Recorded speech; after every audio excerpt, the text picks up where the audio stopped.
Zinhas, tudo bem com vocês? Titia voltou para mais um plantão do Café com Trans.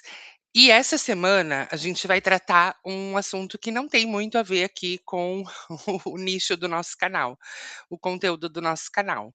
Mas é porque, como todos vocês, meus 2 seguidores, já sabem, eu moro aqui na Espanha. Eu morei por 2 anos e meio em Valência, né, na comarca de Valência, aonde aconteceu o caso com essa nossa queridíssima amiga, a Gisele, né. Infelizmente eu não tive a oportunidade de conhecer ela em vida, mas quando o caso dela começou a ser postado aqui nas redes sociais, principalmente no YouTube, foi um caso que me deixou muito chocada, em primeiro lugar pela proximidade que eu tô da cidade de Oliva, né, aonde ela residia.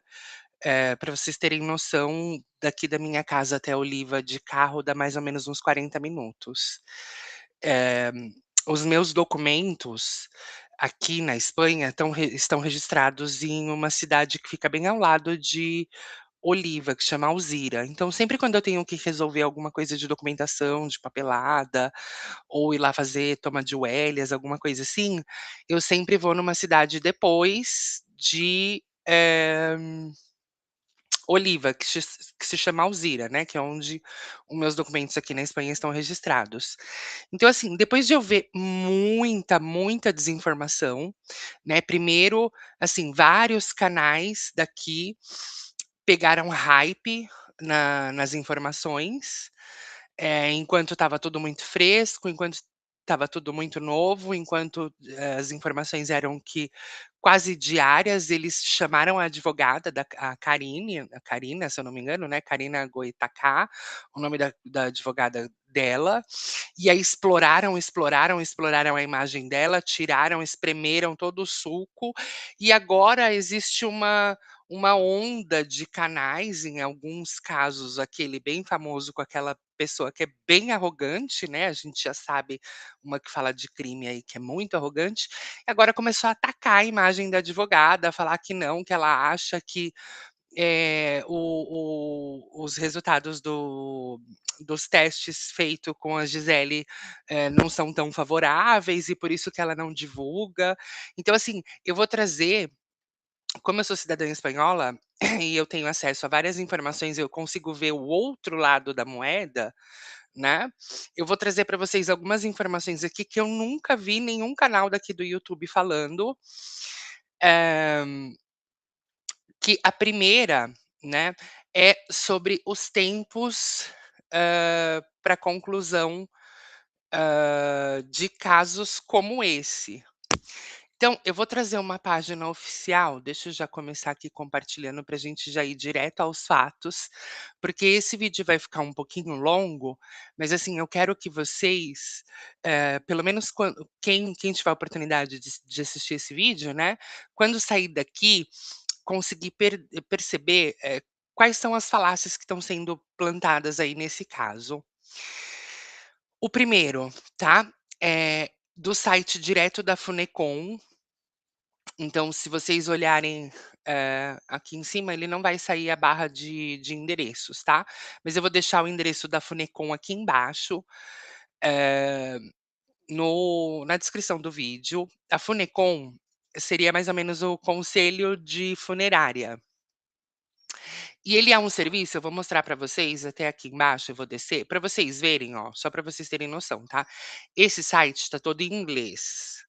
Aqui embaixo ele explica que o Funecom é um site de um serviço, e aí eu vou traduzir para vocês. Traduzir, vocês estão vendo que tá tudo em inglês, né? Deixa eu ver aqui como tá para vocês. Isso. Então, ó, eu vou aumentar um pouquinho para que vocês possam ver melhor.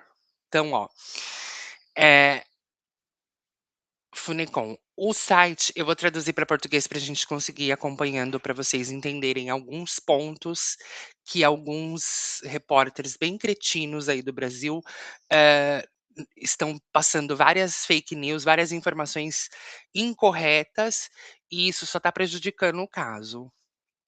Então, assim, o Shan Yong foi o criador do site Funecom.es, que seria o conselho de funerária, e ele criou esse site depois de perceber o quão confuso o sistema espanhol pode ser para expatriados. Quem são os expatriados? São todas as pessoas que moram aqui e não nasceram na Espanha, tá? Então a gente usa o termo expat, de expatriados, para todas as pessoas que nasceram em outros países e que vivem aqui na Espanha.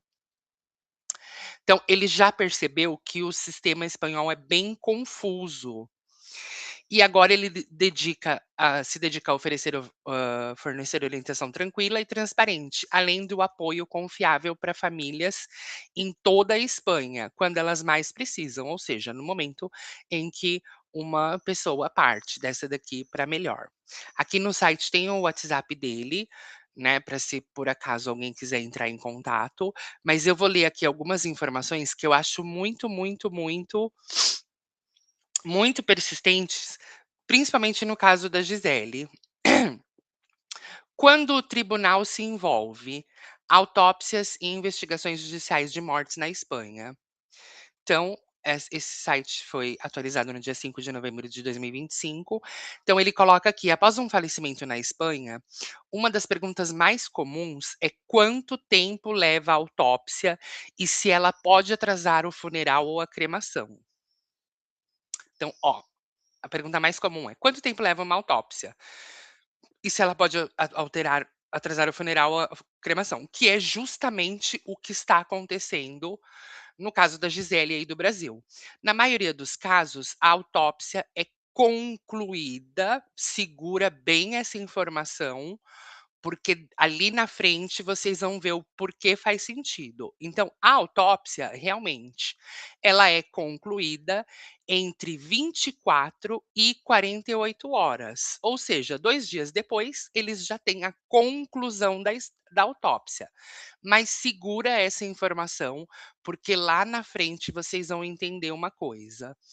Embora os resultados e os relatórios oficiais possam demorar muito mais, dependendo das circunstâncias, que é o caso da Gisele. Para famílias que perdem um ente querido inesperadamente na Espanha, o envolvimento de um tribunal pode ser uma surpresa, realmente. Aí no Brasil, quando alguém morre, a polícia aciona, né? Vai lá o DHPP, Divisão de Homicídios e isso mais, e eles mesmos ali iniciam a investigação. Aqui na Espanha, o processo é ao contrário. Então, por mais que quem vá, e a gente já viu as imagens no canal da Adriana Oliveira, que tá fazendo um trabalho fantástico. A gente já viu as imagens de que chegaram primeiro os socorristas, depois chega a polícia local e depois a polícia nacional. E aí eles ficam ali debatendo em frente à câmera até que um policial percebe que está sendo gravado e aí eles vão lá e desligam a câmera. Bem no momento ali em que eles estavam debatendo sobre o quão estranho estava e o quão parecendo que foi montado, a cena ali do que aconteceu com a Gisele, né. Esse processo garante que cada óbito seja devidamente certificado, que nenhum deles seja negligenciado. Para as famílias, especialmente as expatriadas que não estão familiarizadas com esses procedimentos espanhóis, entender o que isso significa pode trazer uma sensação de tranquilidade em um momento muito difícil. Então a gente sabe que a mãe da Gisele provavelmente deve estar passando uma barra aí que não dá nem para mensurar a dor, né, dessa mulher. E, eh, isso é o que varia daí do Brasil. Então, assim, aí no Brasil a polícia inicia uma investigação, já vai ali para o boletim de ocorrência, já fica tudo em delegacia, polícia e tal. E isso depois vira um processo. Aqui na Espanha, o que gera muita estranheza para quem não está acostumado com esse processo, é que é ao contrário. Se a polícia chega num local de morte e ali tem um expatriado, uma situação de violência ou alguma coisa, eles acionam um jusgado, que seria tipo um tribunal, e esse processo vai correr direto no tribunal. Aí a polícia vai começar a enviar informações para esse tribunal que está cuidando do caso. Mas quem é o responsável por uma morte, aí no caso seria uma delegacia, no Brasil, no caso seria uma delegacia, um delegado, uma divisão de homicídios. Aqui na Espanha é a figura de um juiz, tá? E aí, mortes judiciais e autópsias na Espanha. O que as famílias precisam saber? Quando uma morte é classificada como judicial, na Espanha, certas mortes são classificadas como judiciais, como mortes súbitas e inexplicáveis, que é o caso da Gisele, ou se foi um acidente. Quando isso acontece, o caso fica sob jurisdição de um tribunal e os procedimentos normais são temporariamente suspeito. Então, assim, se você morreu de morte súbita, que eles precisam fazer vários testes, vários exames para comprovar que realmente foi uma morte súbita. Uma morte inexplicável, ou se foi um acidente, não é a polícia que trata isso, é um juiz, é um juzgado, e isso vai ser tratado através de um processo. O papel da Guarda Civil e da Polícia Nacional, dependendo do local e das circunstâncias da morte, a Guarda Civil ou a Polícia Nacional é responsável por comparecer ao local. No caso da Gisele, parece que pelas imagens foram as duas polícias, né, a local e a Polícia Nacional, que a Polícia Nacional é mais ou menos como se fosse a PM aí do Brasil. E o comunicado, acho que não é nem a PM, seria a Polícia Civil, talvez. Não, é. Enfim, eu não sei exatamente o comparativo das polícias, porque eu também não entendo qual que é o papel da polícia no Brasil. É tão claro. A sua atuação é processual e não implica em qualquer regularidade. A autoridade dos julgados de instrução, juiz de instrução. O julgado de instrução é designado para supervisionar o caso e determinar os próximos passos legais. Esse tribunal tem plena autoridade sobre decisões como ordenar uma autópsia. Então, assim, tá vendo que é o juiz que precisa ordenar uma autópsia e autorizar a liberação do corpo. Nas autópsias forenses que são obrigadas na Espanha, então, assim, em casos de morte judicial, a autópsia forense é frequentemente, é quase que obrigatória, exigida por lei e realizada por médicos legistas nomeados pelo tribunal. Por isso que esse processo demora. Então, o caso dela é uma morte de uma estrangeira, que foi classificada como morte violenta, foi para um juzgado, um juizado, né, que eu acho que seria a palavra mais correspondente aí no Brasil. Esse juiz, depois de analisar toda a documentação, aí ele pede a autópsia forense. Essa autópsia forense não é essa primeira. E aí vocês vão entender mais lá na frente um detalhe muito importante que por que vai fazer todo o sentido no caso da Gisele. Impacto nos preparativos funerários. Os procedimentos judiciais podem atrasar os serviços funerários, a cremação, o sepultamento, a repatriação, pá-pá-pá, pá-pá-pá. Guias relacionados, tá-tá-tá. Isso aqui a gente não vai ver, pergunta, tá-tá-tá-tá-tá-tá-tá-tá-tá-tá-tá-tá-tá. Por que um processo judicial se inicia? Nem todas as mortes na Espanha são tratadas por um tribunal. No entanto, certas situações automaticamente o julgado de instrução, que é um tribunal de instrução, assume a responsabilidade para a morte. Quais são os casos onde entra os julgados de instrução? Quando é uma morte súbita ou desconhecida, quando a pessoa não estava sobre cuidados médicos, se a morte ocorreu fora de um hospital, que foi aqui se você for vendo, ó, vai batendo todos os dados para ela. Ou foi antes de uma avaliação completa, estão envolvidos cidadãos estrangeiros ou visitantes, que no caso da Gisele, ela era uma cidadã estrangeira, junto com o suposto namorado. O médico assistente não pode atestar com certeza a causa exata ou a hora da morte. Tá vendo como isso aqui faz muito sentido? Aí, lá pra frente, a gente vai ver, se o médico assistente, que é aquele primeiro que chega e faz o relatório preliminar, ele coloca ali, possível autoextermínio com indícios de violência. Ali, ele não pode atestar a hora da morte. E aí vocês vão ver agora lá na frente, no próximo parágrafo, que essa informação demora de 2. Ó, encaminhamento ao tribunal, bá-bá-bá-bá-bá, julgado, assim, o serviço identifica, transferência, tá-tá-tá-tá-tá-tá, autópsia a realizar. O médico legista realiza a autópsia dentro de 24 a 48 horas. O laudo preliminar, que é o que saiu da Gisele, não saiu a causa da morte, não saiu a hora da morte, é apresentado ao juiz, que então autoriza a liberação do corpo para cremação ou o sepultamento. A liberação do corpo, assim que for concedida, a funerária pode recolher o falecido e prosseguir com o serviço.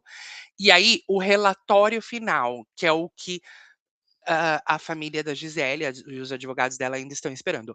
O relatório forense completo é arquivado no tribunal e pode levar várias semanas ou meses. A média, isso estamos falando de uma média nacional, é de 2 a 4 meses, que é o prazo mais comum. Em alguns casos, pode demorar até 6 meses para sair. E é os 2 casos que eu vou trazer aqui para complementar essa informação e a gente ficar bem recheado.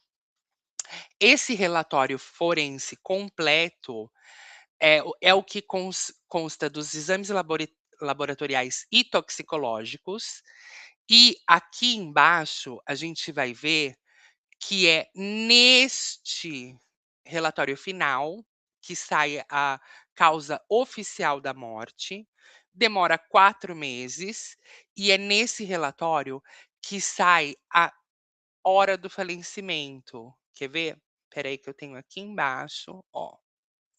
Uma investigação judicial emite permite as famílias que planejam repatriação, pá-pá-pá, pá-pá-pá-pá-pá.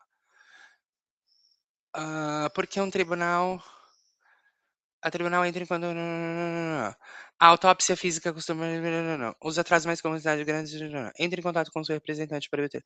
É possível queimar, quem realiza a autópsia é o médico forense. Vou receber uma cópia do relatório da autópsia? Sim, o relatório pode levar vários meses para ser concluído. Um relatório preliminar, que é só o que atesta que ela morreu de suposto autoextermínio com indícios de violência. É esse. Nesse primeiro relatório não sai a hora da morte, ele depende desse relatório mais exclusivo, que é o mais demorado, que demora 48, que demora de 4 a 6 meses para ficar pronto. E nesse relatório, quando sair a hora da morte, ó, porque a certidão de óbito não pode incluir a hora da morte. Caso o inquérito judicial ainda esteja em andamento, o horário oficial da morte pode não ter sido confirmado. Isso é normal e será atualizado assim que for finalizado. Então, no caso da Gisele, é exatamente isso que está acontecendo. Tudo o que a lei espanhola já prevê.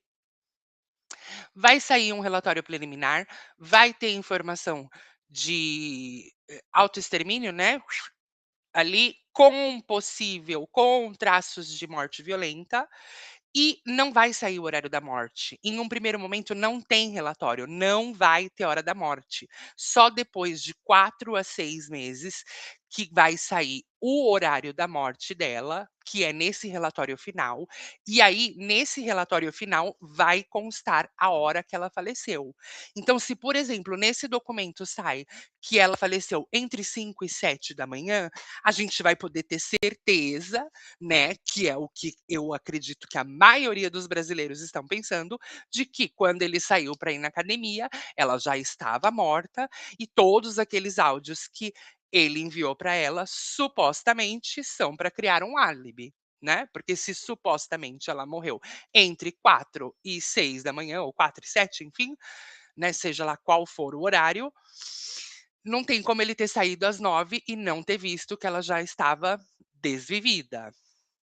Um outro comentário também que eu vejo muito na internet, de novo, esse vídeo vai ficar um pouquinho comprido, mas eu queria muito que vocês, se puderem, assistir até o fim, porque ele vai trazer bastante informação verídica. Não é igual esse psicopata que fica aí pedindo para vocês que eles: "Ai, porque eu quero ver o relatório, eu que". Quem ele se acha dentro da internet? Ele não é jornalista, ele não é repórter, ele não é nada. Ele toda vez que abre uma live é para defender bandido, para defender assassino, para defender ladrão.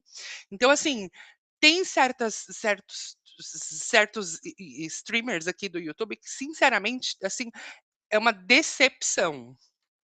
Eu vou trazer um caso agora, a gente já conseguiu entender nessa primeira parte que o laudo vai demorar, é normal, é assim na Espanha e ponto, né. Você não tem muito o que fazer, porque você não consegue brigar com as leis de um país. Se você não quer brigar com as leis do país, era só você não ter vindo para cá. Nesse caso, aqui na Espanha funciona assim, de 4 a 6 meses, se você não gostou, você tem a opção de sentar no chão e chorar. Agora, eu vou trazer uma informação para vocês que vai ser como uma bomba. Por quê? Todo mundo fala: "Ai, esse tratamento com ela é só porque ela era brasileira. Ai, esse tratamento com ela é porque ela era estrangeira. Ai, mas eles fazem isso porque ela era brasileira".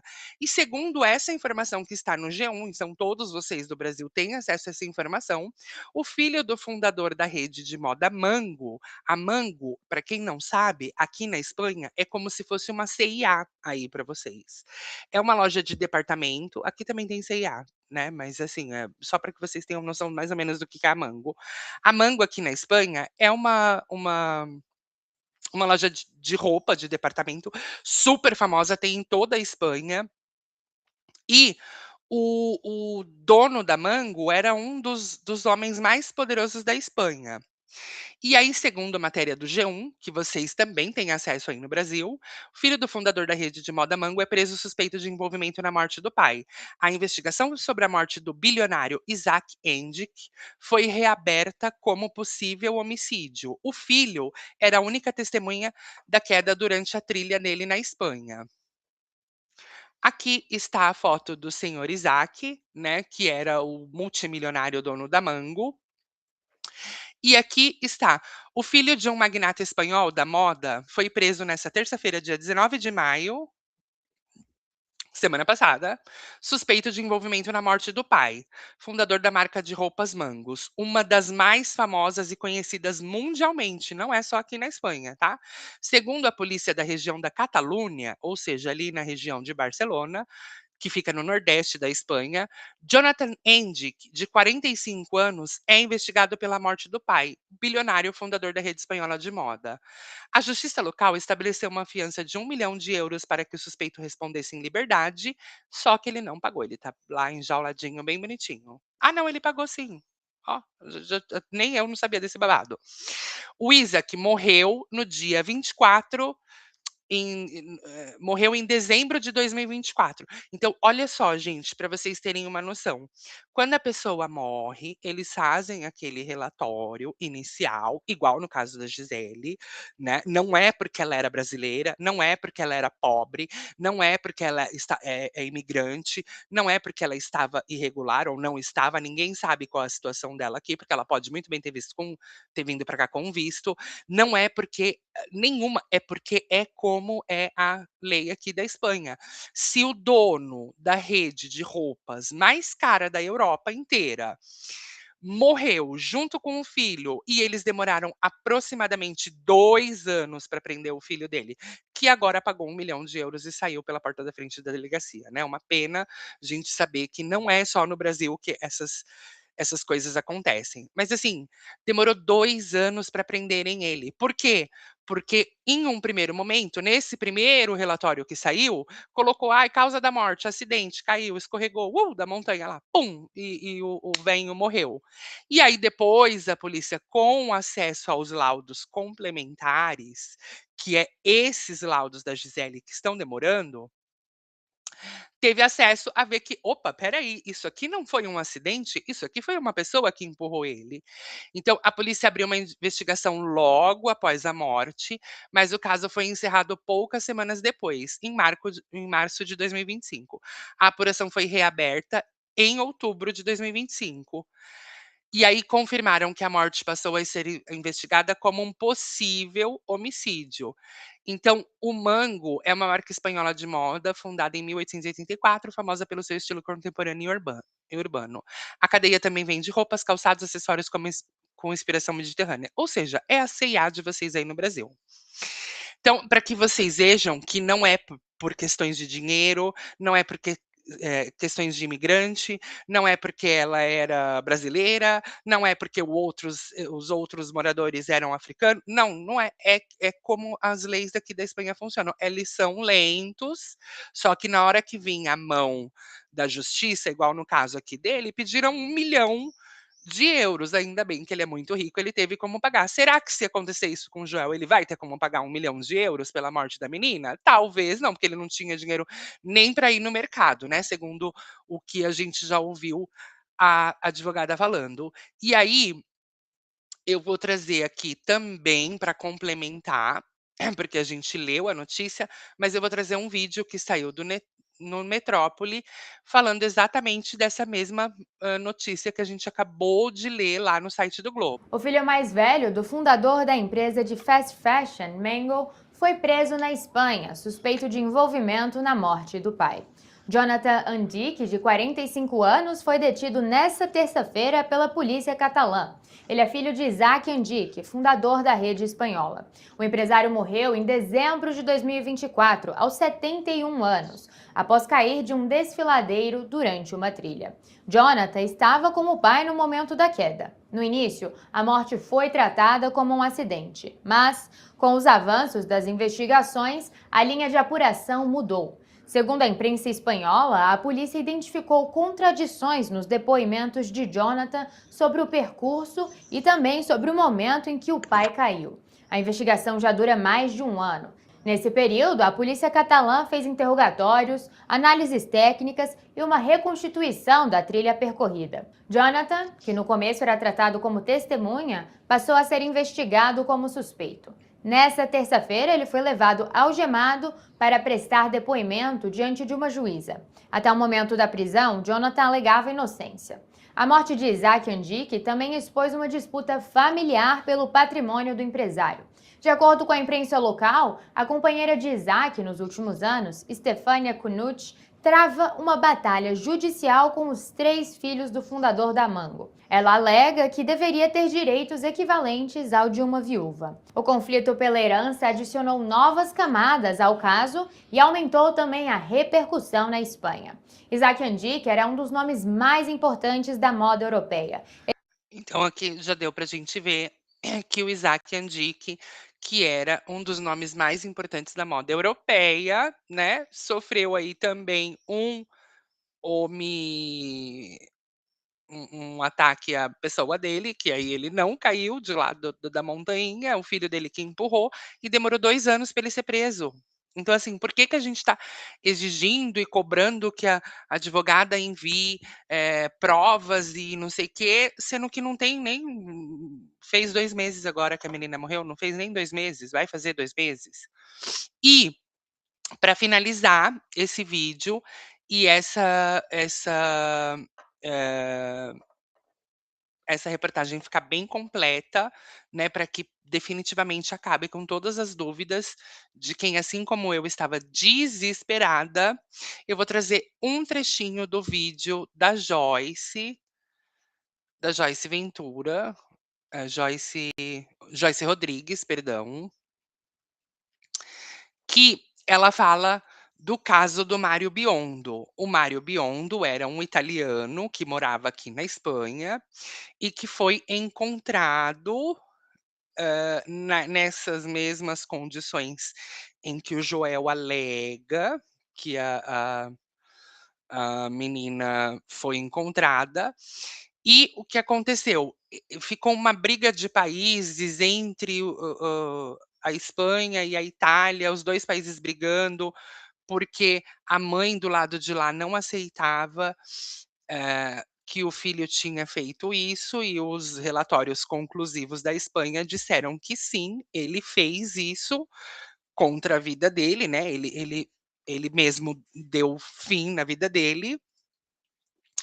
E no final, a mãe do lado de lá levou o corpo do Mário para lá, fez 2 exumações, contratou, eh, 13 peritos, foram 2 exumações em 2 momentos diferentes, contratou 13 peritos, 12 médicos, uma equipe E do lado de lá, eles informaram que realmente a informação que o governo da Espanha forneceu, né, mesmo que tardio, mesmo que demorado, é exatamente a informação que eles também comprovaram. Então, assim, nem ela pagando o perito particular, nem ela pagando,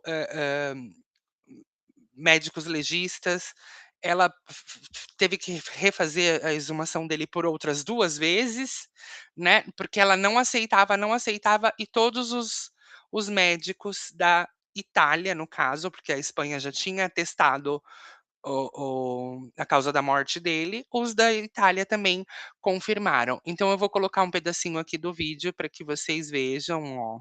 Ele começou a aparecer com ela em vários eventos, eventos de moda, eventos também da mídia, e esse mundo parece que combinava com ele muito bem. Tinham pessoas que diziam ali, pessoas mais próximas a Raquel, gravações do programa, ali do programa Sobrevivente, e o que acontece é que a dona Santina, então a mãe do Mário, ela vai ter uma perda familiar ali com o pai dela. E nesse momento, era mais ou menos em mês de junho de 2012, ele liga pra mãe, faz ali como se fosse um FaceTime e fala pra mãe o seguinte: mãe, eu sei que a senhora tá triste, mas ele tava tentando alegrá-la. Ele disse que ele ia se casar com a Raquel. Eles já estavam juntos mais ou menos aí há um ano, e aí o pai diz o seguinte: bom, eu achei tudo muito apressado, ele só conhecia ela há um ano e não se conhece uma pessoa em um ano, né? Isso aí, segundo as palavras dele, tá? A mãe disse que achou precipitado, mas que ela acabou ficando feliz com o casamento do filho, uma vez também que a gente já percebe que ele já estava totalmente aí meio que desgarrado, porque essa mãe pode causar um certo problema quando você mora perto, uma certa forma de só eu sei cuidar dos meus filhos. Então, não sei se depois desse documentário os outros filhos, se não forem casados, vão conseguir arrumar aí de repente uma noiva, um noivo, se é que eles querem isso, porque é realmente um pouco difícil aí lidar com elas. As coisas elas tinham que ser bem do jeito que a dona Santina queria. E a questão toda é que o pai, tá, do Mário, ele diz que tratou a Vamos Raquel acelerar como se a mais um Raquel pouquinho? fosse uma filha pra eles. A Raquel dormiu pouco tempo, tá? Então, eles se casam e pouco tempo depois a Raquel ela quer ter filhos. Só que não se sabe se foi depois do casamento, antes do casamento, quando isso começou, mas ele fazia uso de substância ilícita, ele era usuário do pó. E esse pó acabou atrapalhando na questão toda de fertilidade. Então ele não conseguia produzir a quantidade suficiente ali de espermatozoides para que ela conseguisse ser mãe. E ela começou a pegar no pé dele, falou: ó, você para com esse vício porque eu quero ser mãe. Então, né, isso aí acabou se tornando um problema. Eles já estavam casados, estavam morando em Madrid e estavam fazendo o MasterChef nesse ano. Esse ano aí já estamos chegando em 2013, tá? Não vou ficar enrolando muito não, porque a história ela não é tão complicada. Quem complicou foi a dona Santina. Isso aí, inclusive, é dito no documentário mesmo. E ela, sabemos, né, talvez ali ela já quisesse começar a ter os filhos dela, porque depois, inclusive, ela vai acabar tendo filhos, não do Mário, mas ela vai ter filhos, então nós sabemos que ela continua com essa grande vontade de ser mãe. Aí, os meses vão se passando e ela sempre ali falando pra ele: você para com isso aí, porque senão não vai ter como, eu preciso que você pare, porque eu quero engravidar. E ele fazia pesquisas no computador, o que tinha a ver, o que ele usava com fertilidade, e sempre aparecia lá que atrapalhava bastante. Eles até chegam a dizer que não se tratava de impotência, mas se tratava assim dessa contagem inferior aí de espermatozoide. Eu não sei se isso pode também ter mexido com a cabeça dele, se ele se sentiu inseguro de perdê-la, o que aconteceu. Mas na noite do dia 29, ali do dia 29 pro dia 30, algumas coisas vão acontecer. Como eu disse pra vocês, ele tava gravando o MasterChef. Ela também tava fazendo algumas gravações, alguns trabalhos, e também ia levar um tio numa consulta médica. Então ela sai dali da cidade que eles estavam morando por volta das 8 da noite e só voltaria ali como se fosse 2 dias depois, porque ela teria essa consulta com o tio. Logo, ele ficou sozinho em casa, começou ali, ele era de um jeito que ele nem fumava na frente do pai, então na casa dele sim, mas na frente do pai não, e isso também vai atrapalhar esse entendimento de que Mário fazia uso dessa substância, Mário fazia uso de substâncias ilícitas. Então, nesse momento a família nega isso, eles não acreditam que ele podia fazer uso disso. E pelo que eu entendi, ele era usuário mesmo, tá? Ele já tinha, usava já há um bom tempo, não sei se ele chegava a ser um adicto, mas ele usava com bastante frequência. Mas a partir do momento que tem uma coisa tão séria em jogo e a pessoa não consegue, aí talvez ele já precisasse de um pouco de ajuda. E a Raquel tentando fazer as coisas certas, ela não tava brigando pra terminar o casamento, em nenhum momento tem mensagens de término de casamento, não tem nada. O documentário ele foi feito com os testemunhos, né? Todas as pessoas ali que testemunharam a vida e a relação deles, com também quebra, né? As quebras de sigilo telefônico, então todas as mensagens, sigilo telemático, coisas que estavam nos computadores. Então eles vão, inclusive, dar esse ponto no começo da série pra gente saber que tudo que tá sendo colocado ali pode ser provado. Isso é uma coisa muito boa. Como a família do Mário Biondo, ela começa falando, fala também o agente da Raquel, vai falar alguns jornalistas, algumas pessoas também que trabalham aí no jornal com True Crime, não deixa de ser True Crime, ou jornalismo investigativo na área também, nessa área mais criminal, e vão dando aí as suas opiniões. Só que isso se divide em 2 países, porque vai ter a parte da Espanha e vai ter a parte da Itália, porque ele está na Espanha, mas ele é italiano. Então, vamos tentar entender como é que vai funcionar e o que vai acontecer com o Mário, principalmente nessa noite aí, entre o dia 29 e o dia 30 de maio de 2013. Ela saiu às 8 da noite, ele teria ficado sozinho. No dia seguinte, ele teria que ir gravar o MasterChef. Só que por volta aí de 11h30, meia-noite, o que vai acontecer é que ele vai encontrar um agente. Ele vai decidir ir num bordel, tá? Até tinha um bordel próximo ali ao local, eles acabam indo pra esse bordel. Não sei se ele ficava com alguém, como era o casamento deles, não tem detalhes sobre isso. Só que eu tenho que dizer pra vocês que o que vai acontecer aqui levanta algumas coisas aí estranhas. Porque veja só, ele vai beber com esse rapaz, né? Os dois teriam bebido ali até o bar fechar, ou melhor, o bordel, né? O bordel fechar, que era 3 horas da manhã. E ele teria feito consumo de 5 bebidas. Isso aí é o que consta no cartão de crédito dele e também os horários e as pessoas que também deram, colocaram colocaram ali, testemunharam, dizendo que viram o Mário Biondo naquele local, naquela noite. Então ele volta para casa às 3 horas da manhã. Por volta de 4h30 da manhã, ele teria feito uma ligação para Raquel, só que a Raquel estava com o telefone desligado, provavelmente estava dormindo e tal, não atendeu a ligação. E depois disso, nada. Ninguém tinha mais notícias dele, ninguém tinha a menor ideia do que tinha acontecido. Ele parou de dar notícias, ninguém mais conseguia falar com ele pelo celular e o pessoal do trabalho percebeu que ele não chegou. Então o que eles fizeram? Ligaram direto para Raquel e perguntaram para Raquel se tinha acontecido alguma coisa, porque o Mário não tinha ido trabalhar.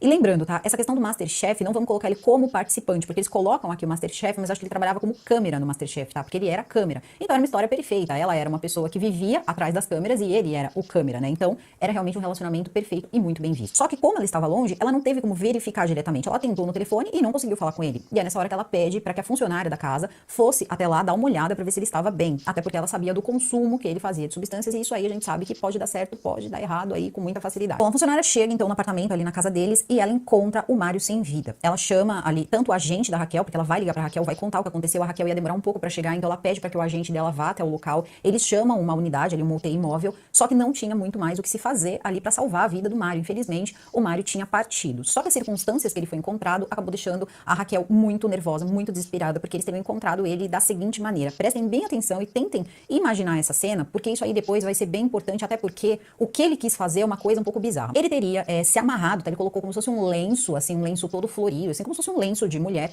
Ele coloca em volta do pescoço e amarra na estante de livros. E ele teria sido encontrado com as pernas dobradas, isso é uma coisa totalmente normal, ele poderia ter caído ou pulado, enfim, isso ter causado aí essa parte aí do enforcamento. E eles verificam todo o local, dão uma olhada, né, pra ver se não tinha nada, encontram muita bagunça. Encontram bagunças, assim, substâncias que eles tinham encontrado lá, latas de cerveja, guimba de cigarro, esse tipo de coisa. Tinha o computador também, o telefone dele, e eles acabam levando ele. Quando a Raquel chega, ela chega no pico, tá? No pico aí que tá todo mundo aí tirando foto, tinha muita gente ao redor e ela tá, assim, muito nervosa, ela tá pálida. Só que ela é uma pessoa que ela tá acostumada com as câmeras, tá? Isso aí muda muito. Até o sofrimento da pessoa muda. A pessoa aprende a sofrer quando ela sabe que ela tá sendo fotografada. Ela não quer ser fotografada desesperada, a menos que ela queira que isso seja mostrado pras pessoas. Então, é um controle que a pessoa vai tendo naturalmente.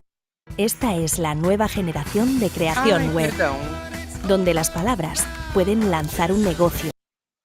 Ela encontra o agente dela, que teria visto a cena, tá? Ele chegou a ver. Quando ela chegou no local, ele já tinha sido retirado. Até porque o agente achou que não seria muito bom pra ela ver aquela cena, né? Era uma cena muito forte ali pra ela. Começa um certo preparativo, aviso e aborrecimento. Porque a família na Itália alega que eles não foram avisados. Segundo a Raquel e segundo o agente, sim, eles foram avisados no mesmo dia. Mas segundo a família, não. Eles teriam descoberto no dia 1º de julho, com algumas postagens que ela tinha feito. Ela não tinha ligado pra eles, até que de repente um amigo deles, que era espanhol, mas morava na Itália e servia às vezes de tradutor pra eles, vai até a casa da família e conta o que aconteceu. Então eles contam que na verdade o Mário teria tirado a própria vida. Ele já teria ido pro Instituto Médico Legal, alguns exames ali já tinham sido feitos preliminarmente, ali só da cena toda, e eles chegaram à conclusão que a causa teria sido asfixia com o lenço que ele teria amarrado. Então, gente, é só, né, entender aí que o que aconteceu ali. O cara foi, mas foi por livre e espontânea vontade, pelo menos é o que mostrava ali a cena. Eu tô falando pra efeitos legais, tá? Não tô menosprezando o que aconteceu, não é isso. E o que vai acontecer em seguida é, a família então vai ficar totalmente revoltada pela falta de respeito dela não ter ligado e tudo mais, ela resolvendo várias coisas, inclusive quando eles chegam, tá, na Itália, ela estava no Instituto Médico Legal participando de uma fase que não é nada agradável, que é quando o médico legista, ele chega e conta as coisas ali, tudo, né, passo a passo do que aconteceu, a pessoa tem que fazer o reconhecimento, né, todo o reconhecimento, e a mãe, quando chega lá, ela já estava no Instituto Médico Legal e disse o seguinte pra mãe dele, tá?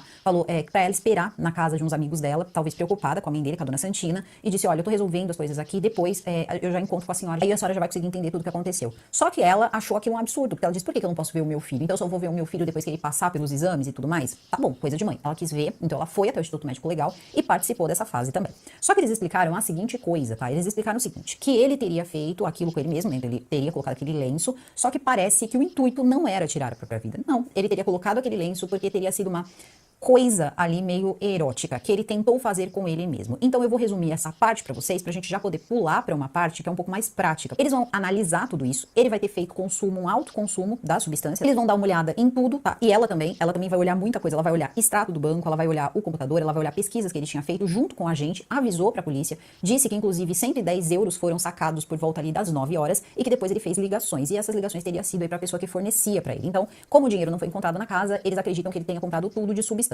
Ok, ele teria feito isso e depois ele foi beber com esse cara aí, com esse amigo dele, esse agente. Nesse lugar ele teria pagado bebida pra 2 garotas e depois teria ido embora. Teve até um segurança que disse assim, bom, o cara ou ele tinha um problema de próstata ou ele tava fazendo alguma merda no banheiro porque não parava de entrar no banheiro. Ele entrava e saía do banheiro toda hora. Então podemos aí pensar, claro, que ele estava também fazendo a utilização ali dentro da boate. Bom, já deu pra entender aqui, então, né, por esse vídeo da Joyce, se vocês quiserem assistir o vídeo completo, é só vocês irem no canal Ler Até o Amanhecer. O título do vídeo é Não se case com o filho dessa mulher, que trata do Mário Biondo, que o Mário Biondo sim, foi um que fez isso com ele mesmo, né, diferente do que está sendo, aventado aí no caso da Gisele, né, ele realmente fez isso com ele mesmo, ele usava substâncias, o que não é o caso dela, estava bêbado, tinha os problemas ali, e no fundo, não era a intenção dele. Depois eles descobrem que era uma prática que ele fazia, pra se auto sentir prazer, né. Então ele sempre fez isso para se sentir prazer, ele se colocava um lenço e se restringia da respiração, e em uma dessas vezes, como ele estava muito louco, de drogado, de bebida e de tudo mais, acabou dando mal, e foi nesse dia aí que vocês sabem o que acontece. No caso do Mário Biondo, por que que eu trouxe aqui? Porque a mãe não aceitou a hipótese de autoextermínio. E ela, na Itália, fez a primeira exumação do corpo com uma equipe, pagou horrores de milhões de euros para que eles atestassem que não tinha sido um autoextermínio. E essa primeira equipe que fez o primeiro tinham 6 médicos legistas, 2 peritos, não sei quantos, policiais, não sei quantos especialistas.